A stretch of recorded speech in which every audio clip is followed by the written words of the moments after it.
겟세마네의 기도라는 제목으로 여러분과 은혜의 말씀을 나누겠습니다.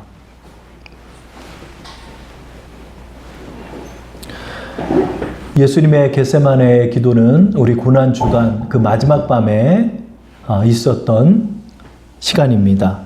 예수님께서는 십자가에 못 박히기 전에 겟세마네라 하는 동산으로 가셔서 마지막 기도를 드리시고 가룟 유다가 대동한 로마의 군인들에게 끌려가사 성금요일 아침에 십자가에 못 박혀 죽으시고 3일 만에 부활하게 되십니다. 예수님께서는 십자가에 못 박혀 죽으시기 전에 이 겟세마네라 하는 동산으로 가셨습니다. 이 겟세마네는 예루살렘으로부터 동쪽으로 한 1.2km 떨어진 올리브산 지역을 말합니다. 그곳에서 올리브의 기름을 짜내는 그런 장소로 한적하고 사람이 드문 곳입니다. 주님은 이곳에서 기도하기를 좋아하셨습니다. 그래서 이날 밤에도 예수님의 제자 3명과 함께 이곳에서 마지막으로 기도하게 되십니다. 그 말씀이 마태복음 26장 36절 37절에 있습니다. 이에 예수께서 제자들과 함께 겟세마네라 하는 곳에 이르러 제자들에게 이르시되 내가 저기 가서 기도할 동안에 너희는 여기 앉아 있으라 하시고 베드로와 세베대의 두 아들을 데리시고 가실새 고민하고 슬퍼하사. 예수님은 지금 겟세마네 동산에 기도하실 때 예수님의 마음의 상태는 몹시 고통스러운 상태였습니다. 37절에 예수님께서는 지금 고민하고 슬퍼하고 계시다라고 표현하고 있습니다. 38절에 내 마음이 심히 고민하여 죽게 되었다라고 이렇게 말씀하고 있습니다. 마가복음 14장 33절은 심히 놀라며 슬퍼하셨다라고 표현하고 있습니다. NIV 영어 번역을 보면 더 자세히 주님의 심정을 담아놓고 있습니다. 죽을 정도로 내 영혼은 슬픔에 가득 차 있다라고 제자들에게 주님은 말씀하고 있었습니다. 주님은 왜 이렇게 죽을 만큼 마음이 고통스러우셨을까요? 예수님이 얼마나 고통스러우신지 제자들에게 깨어서 함께 기도해달라고 부탁하고 있는 것입니다.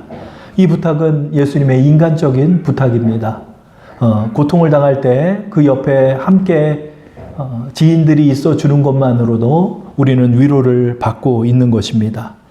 예수님께서는 그 정도의 위로도 원하셨던 것입니다. 제자들의 기도가 무엇이라고 베드로와 세베대의 두 아들 야고보와 요한을 대동해서 나와 함께 깨어 있어 달라라고 부탁하신 것입니다. 그리고 예수님께서는 돌 던질 만큼의 거리로 떨어지셔서 가서 기도하셨습니다. 약 한 20-30m 정도 떨어진 거리에서 조용히 예수님은 기도하신 것입니다. 그러나 이 부탁을 들었던 제자들은 곧바로 잠이 들고 맙니다. 육신이 피곤하여서 잠이 든 것입니다. 육신도 피곤하여서 잠이 들었지만은 그보다도 지금 사태의 심각성을 전혀 이해하고 체휼하지 못하고 있기 때문에 제자들은 졸려서 잠이 든 것입니다. 오로지 예수님만이 이 겟세마네의 기도의 중요성을 알고 계셨습니다. 이 겟세마네의 기도의 이 순간은 인류 역사에 있어서 가장 중요한 순간이며 기로에 서 있는 순간이라 할 수 있는 것입니다. 예수님께서 만약에 하나님이 주신 이 잔을 받지 아니하시면 인류는 멸망하게 되는 것입니다. 지금 인류는 술이 취해서 지금 인류는 먹고 마시고 시집가고 장가가는 사이에 이 세상에서 즐기고 살아가고 있는 그때 겟세마네 동산이라는 이 곳에서 예수님께서는 인류의 운명을 가지고 기도하고 계신 것입니다. 그래서 예수님의 어떠한 기도보다도 가장 처절하고 가장 간절한 그런 기도를 하고 계신 것입니다.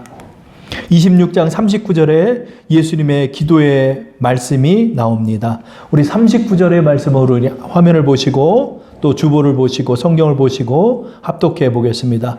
조금 나아가사 얼굴을 땅에 대시고 엎드려 기도하여 이르시되 내 아버지여 만일 할만하시거든 이 잔을 내게서 지나가게 하옵소서. 그러나 나의 원대로 마시옵고 아버지의 원대로 하옵소서 하시고, 주님께서는 지금 땅에 무릎을 꿇고 머리를 땅에 대시고 완전히 엎드리셔서 간절하게 기도하고 있습니다. 주님은 지금 고통 속에서 기도하고 있습니다. 주님은 지금 아무도 중보하지 않는 자리에서 기도하고 있습니다.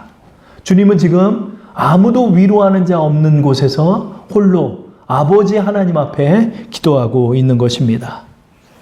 주님의 고통은 무엇일까요? 주님은 지금 왜 고통에 처해 있을까요? 그 기도 속에 주님의 고통의 내용이 나와 있습니다.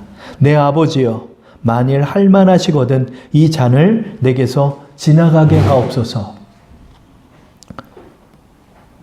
다른 성경 말씀에 이렇게 표현하고 있습니다. 마가복음에는 아버지께서는 모든 것이 가능하오니 이 잔을 내게서 옮기시옵소서. 주님은 지금 이 잔을 받고 싶지 않은 것입니다. 이 잔을 내가 감당하기에는 너무나 버겁게 여겨졌던 것입니다. 그래서 예수님은 너무나 처절하고 간절하게 하나님 앞에 이렇게 기도하고 있습니다. 히브리서 5장 7절에 예수님의 기도의 내용을 보여주고 있습니다. 그가 육체에 계실 때 자기를 죽음에서 능히 구원하실 이에게 심한 통곡과 눈물로 간구와 소원을 올렸고 그의 경건하심으로 말미암아 들으심을 얻었느니라. 주님께서는 지금 심한 통곡과 눈물로 아버지 앞에 간구하고 있는 것입니다.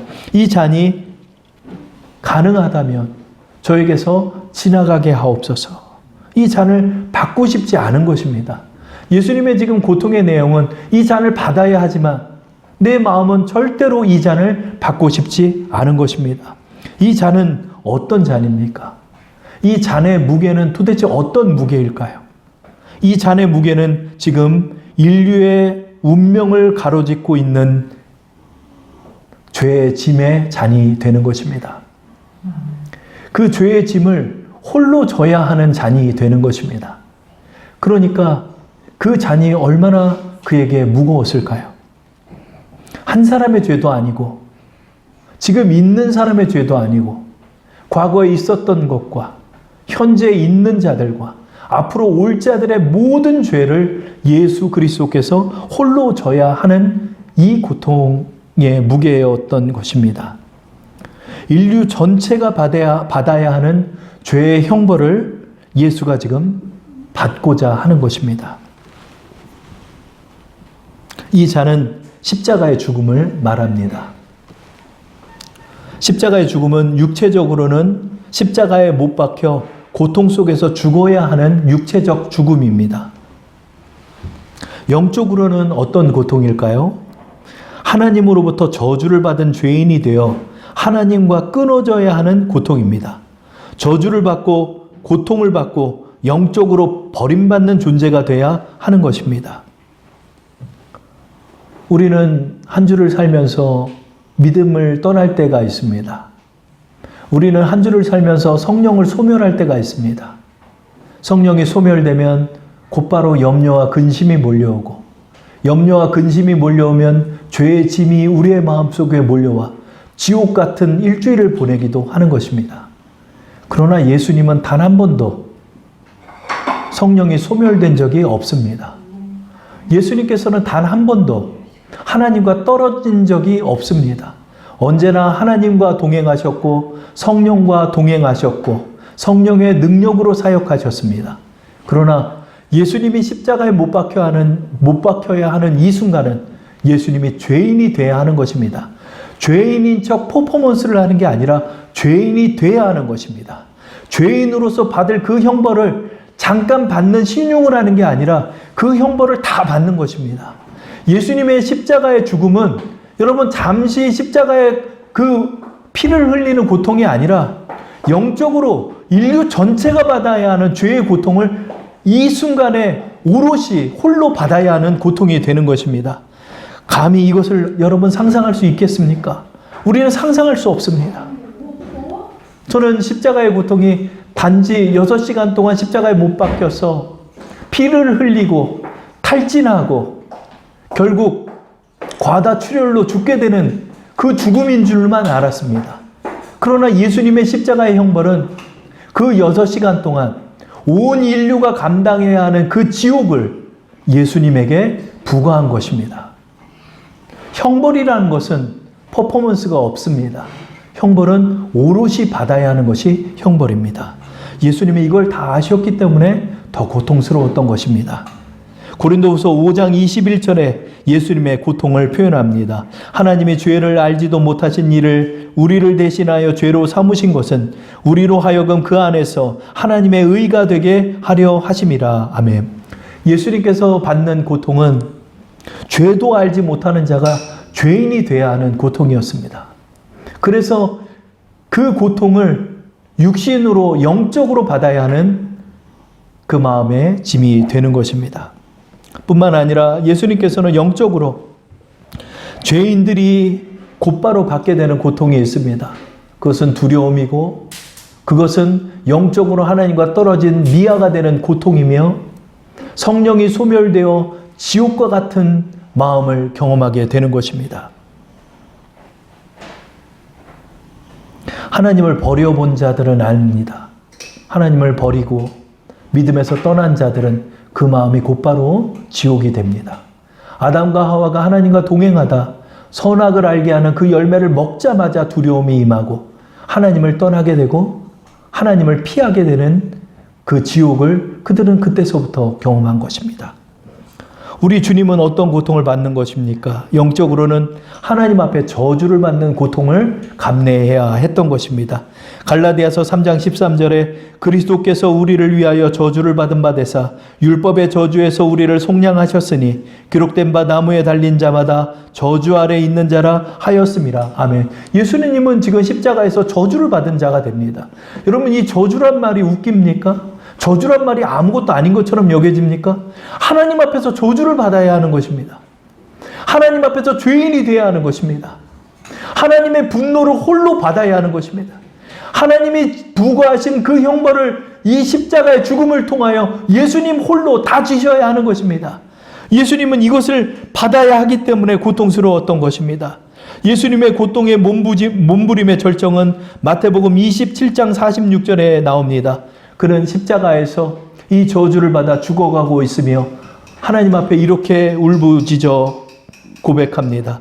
아버지여 어찌하여 나를 버리셨나이까. 예수님은 십자가에서 하나님의 버림받은 존재가 되어야 했던 것입니다. 왜냐하면 인류의 모든 죄를 받는 죄인으로서 그 십자가의 형벌을 지고 죽어야 했기 때문입니다. 단지 육체적으로 죽는 것이 아니라 영적으로 하나님 앞에 떨어져서 하나님의 버림을 당한 영적 고아가 되어 주님께서는 영적으로나 육적으로나 그 감내할 수 없는 말할 수 없는 고통을 당하시며 죽어야 했던 것입니다. 예수님은 지금 이 결정의 기로에 서서 하나님 앞에 기도하는 것입니다. 하나님께서는 겟세마네 기도에서 강압적으로 예수님이 십자가를 지라라고 말씀하지 않으셨습니다. 철저하게 예수님의 자발적인 의사를 물으셨습니다. 예수님의 기도는 하나님 앞에 설득하고자 하는 기도가 아니었습니다. 예수님이 겟세마네에 기도하는 장면은 마태, 마가, 누가복음 세 복음서에 담겨 있습니다. 이 세 복음서에 공통적으로 주님께서 마지막에 기도하는 내용이 있습니다. 그것은 나의 원대로 마옵시고 아버지의 뜻대로 하옵소서. 아멘. 주님께서는 하나님 앞에 내가 이 잔을 받지 않기를 원하니 그 뜻을 관철시키어 주옵소서라고 기도하지 않았습니다. 주님의 기도는 철저한 순종의 기도였습니다. 나의 마음은 이 잔을 받고 싶지 않지만 이 잔이 내가 받지 않고는 지나갈 수 없거든 내가 받겠사오니 나의 뜻대로 마시옵고 아버지의 원대로 하기를 원하나이다 라고 주님은 기도한 것입니다. 주님의 겟세마네의 기도는 내가 이것을 감당하겠다는 기도입니다. 그러나 이 잔이 지나갈 수 있거든 지나가게 해달라는 아들의 부탁인 것입니다. 그럼에도 주님은 철저하게 아버지의 뜻에 순종합니다. 아버지께서는 이 잔을 받으라라고 말씀하셨습니다. 그러나 그는 받고 싶지 않았습니다. 하나님 앞에 힘을 얻게 해달라라고 그가 기도할 때 하나님께서는 천사를 보내사 그의 기도를 돕고 있습니다.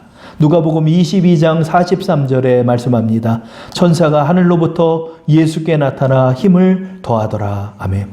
예수님께서는 이 잔이 바뀌게 해달라고 기도했지만 그것이 아버지의 뜻이 아님을 알고 이 잔을 내가 받되 나에게 힘을 더해달라고 아버지 앞에 기도한 것입니다.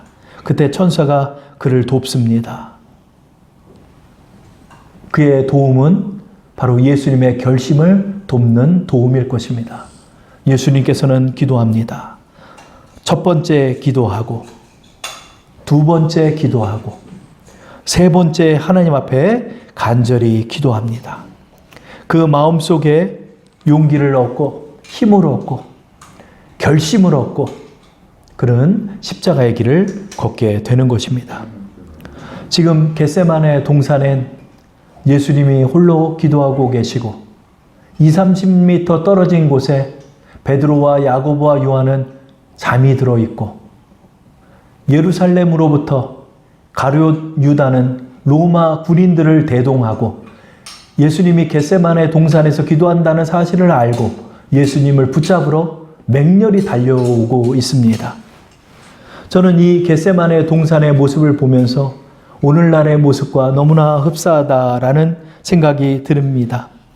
제자들은 지금 사태의 심각성을 모른 채 인류의 운명을 놓고 예수가 기도한다는 사실도 모른 채 그냥 기도하는 밤인 줄 알고 제자들은 잠들어 버렸습니다. 세상은 진리를 모른 채 잠을 자고 있는 것입니다. 세상은 지금 다른 것에 취해 잠이 들고 있습니다.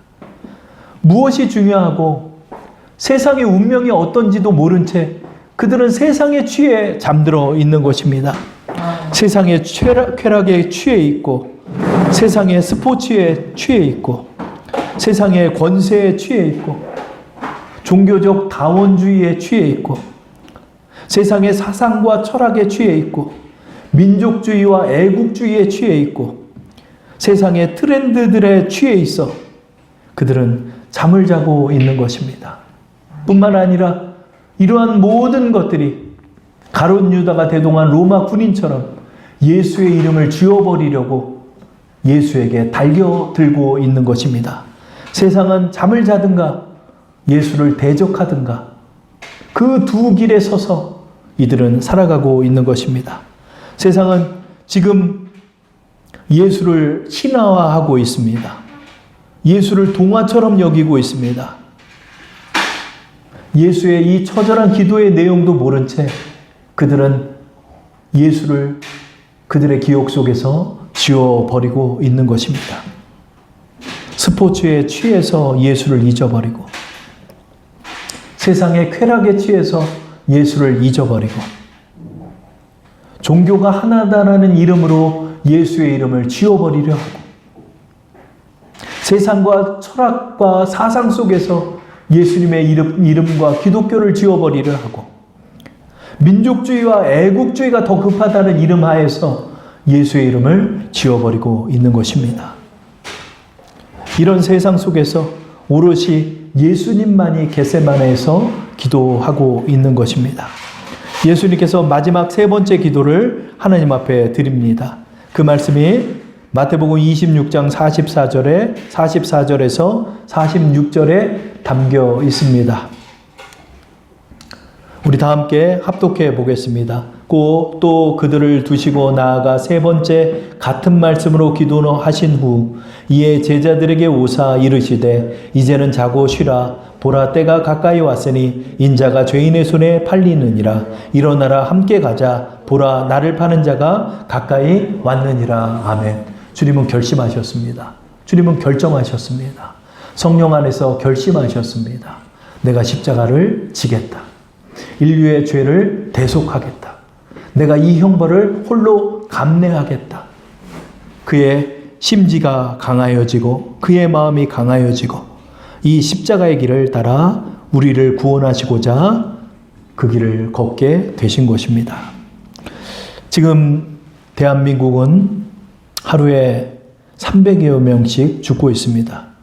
너무 많은 사람이 죽으니까 이제는 뉴스에도 나오지 않습니다. 예전에 300여 명이 죽었을 때 2년여 동안 뉴스가 나왔습니다. 지금은 이제 300명씩 죽고 있습니다. 전 세계가 수백만 명이 죽었습니다. 이제 1000만 명이 죽어가고 있는 것입니다. 여러분, 우리는 지금 이 시대에서 잠을 자고 있습니까? 예수를 대적하고 있습니까? 여러분, 지금 이 세상이 어떻게 흘러간다라고 생각하십니까? 지금 세상은 전쟁과 기근과 역병에 시달리는 시대를 걷고 있습니다. 아마 이 말을 부정할 사람은 아무도 없을 것입니다. 언제까지 이 역병이 돌지 모릅니다. 유럽은 혹여나 핵폭탄을 쏠까 두려워하고 있습니다. 우리가 한 번도 기억하지 못했던 그 무시무시한 무기가 쓰여질지도 모르는 두려움 속에 유럽 사람들은 불안해하고 있습니다. 온 전쟁 속에서 물가는 올라가고 사람들은 먹고 살기가 더 힘들어져 가고 있습니다. 역병으로 하루에 수백 명씩 죽어가고 있고 전쟁으로 수백 명씩 죽어가고 있는 시대입니다. 그러나 여러분, 전쟁이 우리에게 위기일까요? 이 역병이 우리에게 위기일까요? 이 기근이 우리에게 위기일까요? 이 정치가 우리에게 위기일까요? 여러분의 영혼을 들여다보십시오. 이대로 예수의 이름이 없다면 여러분 모두는 멸망의 길에 가는 것입니다. 정말 우리가 서 있는 기로가 어디입니까? 인류는 이 사실을 모릅니다. 예수의 이름을 알지 못하고 예수의 이름을 믿지 않는 자들에게 구원이 없기 때문입니다. 주님은 이 사실을 알고 계셨습니다. 그래서 겟세마네 기도를 하시고 십자가를 감당하신 것입니다. 우리 그리스도인도 주님과 같이 기로에 서 있습니다. 여러분, 우리는 어떤 기도를 해야 할까요? 이러한 기로 속에서 어떤 길을 선택해야 할까요? 예수님과 같이 인류를 구원하는 길을 향하여 우리는 깨어 기도해야 하는 것입니다. 여러분, 우리도 예수님과 같이 기도해야 하는 것입니다. 이 세상의 일들을 채워달라고 기도하는 것도 필요하겠지만 우리도 예수님과 같이 인류의 운명을 감당하고 있는 길에 서 있는 것입니다. 여러분, 제자들과 같이 지금 주무시겠습니까? 가룟 유다와 같이 예수를 배신하겠습니까? 예수를 조롱하고 예수를 믿지 않겠습니까? 그렇다면 우리의 운명은 어디를 향하는 것입니까? 바로 멸망을 향하는 것입니다. 인류는 포탄에 맞아 죽는 것이 비극이 아닙니다. 내 영혼이 예수를 믿지 않고 죽는 것이 비극인 것입니다. 우리는 이 사실을 기억하며 우리의 이웃들과 우리의 가족들과 인류를 위하여 우리는 기도해야 하는 것입니다. 예수님과 같이 우리의 이 어깨도 인류의 짐을 함께 지어야 하는 것입니다.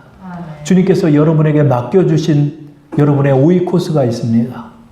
주님께서 여러분에게 맡겨주신 구원해야 할 여러분의 명단이 있습니다. 여러분, 무엇을 위해 지금 살고 계십니까? 무엇을 위해 지금 기도하고 계십니까? 다른 이들과 같이 세상에서 잘 살게 해달라고만 기도합니까? 나의 뜻을 이루기 위하여 하나님을 설득하고 계십니까? 아니면 제자들과 같이 주무시고 계십니까?